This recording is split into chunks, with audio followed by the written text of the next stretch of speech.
Hey, what's going on, guys? It's your boy Breeze coming back today with a new NBA 2K15 offensive tip. Today, guys, I'm going to be going over how to destroy zone defense in the rec.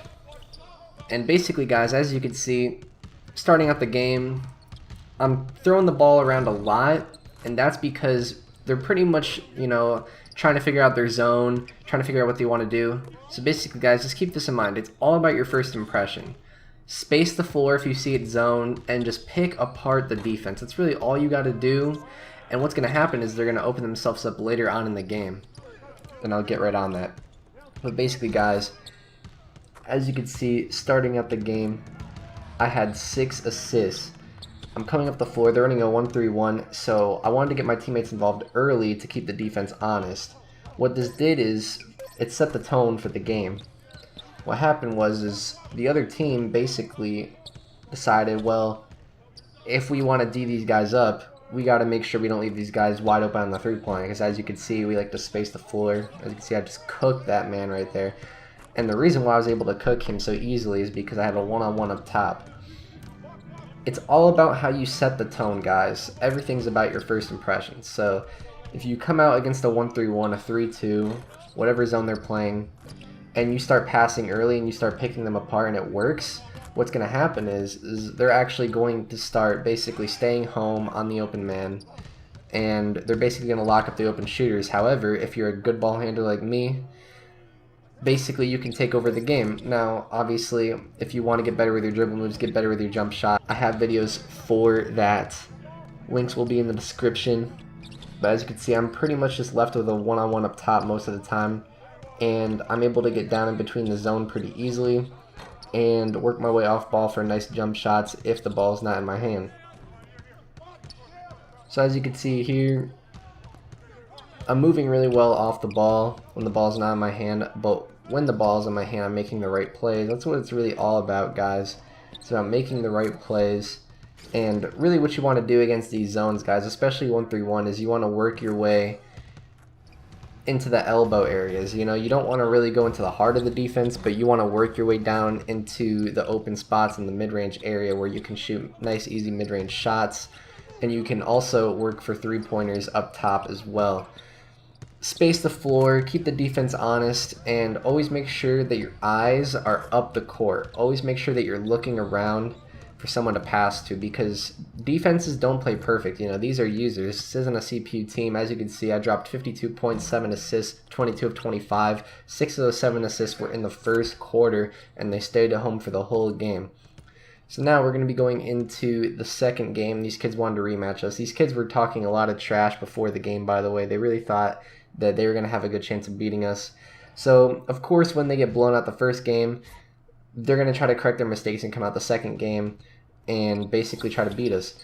So what happened was, as you can see right away, they're trying to double team me up top with the power forward who plays the middle zone. And right away, first play, I get my first assist. Now, as you can see, I'm kind of forcing my way through the double team, just trying to make stuff happen because I'm still in the scoring mode, guys. I wasn't looking around to pass the ball in the first quarter as much as I could have been, but you'll see that that's what the game ends up being. This ends up being a ball movement game, and so it's a nice switch up compared to last game when really I was just forced to pretty much score the whole game. So as you can see, I'm basically controlling the defense. The defense isn't controlling me, and that's what it's all about. They're running a 1-3-1, so it's either they're going to cover everyone and leave me with a one-on-one up top where I can pretty much exploit them and make my own plays, or I'm going to have them running all over the floor and we're going to beat them with good ball movement. It's either you're going to beat them as a team or you're going to beat them as an individual. That's what it's all about, guys, and it's all about what they give you. Just take what the defense gives you and always flashy pass if you're the ball handler, guys. As you can see, whenever I penetrate, I always flashy pass to the three-point line. Now, if you're spacing the floor, flashy passing can be very good because you can always hit the right man. Now, obviously, if you're not spacing the floor very well, what's going to happen is you're going to pass the wrong guy, and nobody likes that, So only flashy pass if you run a game plan like mine where everyone's spacing the floor. And what flashy passing will do, guys, is it'll basically get the ball out of your hands as quick as possible. It'll basically force an animation where, you can pass from pretty much any angle. If you're running away from the guy you want to pass to, your guy won't have to turn all the way around to throw him a chest pass. He will basically just throw it behind his head, you know, behind his back, and it's just a nice, easy pass that pretty much works every time if you got flashy passer. Now, as you can see, I'm pretty much just taking what the defense gives me, and we're just punishing these kids. We're running a zone right back as well. We were running a 3-2, but they couldn't beat our 3-2. No one really can. And as you can see, I'm using some double dribbled cheese to beat the triple team up top. And, you know, we're basically just using a lot of good ball movement.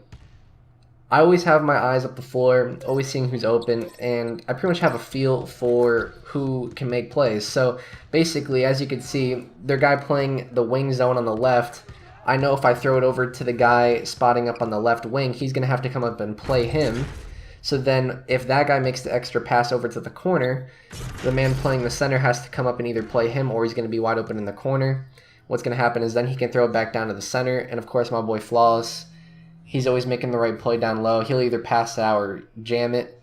So that's what it's all about, guys. Just good teamwork, good ball movement, and just reading the defense and controlling the defense, basically. So before I wrap up this video, guys, I'd just like you guys to know that this has actually been my last planned tip for NBA 2K15. However, that doesn't mean that the tips are over. If there are any more tips that I've not uploaded that you guys would like to see, please leave a comment down below, and I will get right to it. Also, guys, since there's no more really planned tips, I'm still going to be uploading between now and Madden. I'm going to be uploading some rec gameplay just so you guys can see how I kind of play to get you ready for NBA 2K16. And when YouTube Gaming launches, I'll probably start live streaming as well. As soon as Madden drops, guys, I'll be uploading Madden tips up until 2K16. Once 2K16 drops, I'm going to be going all out on NBA 2K16 with the tips, with the streaming, with the My Team, with everything, guys. So just be ready. It's going to be a big year for WitnessGaming. Stay subbed. We're going to be uploading way more tips than ever as soon as Madden drops going into 2K16. It's going to be fire. It's going to be hot. I'll talk to you guys soon. This has been your boy Breeze. I'm signing out. Peace.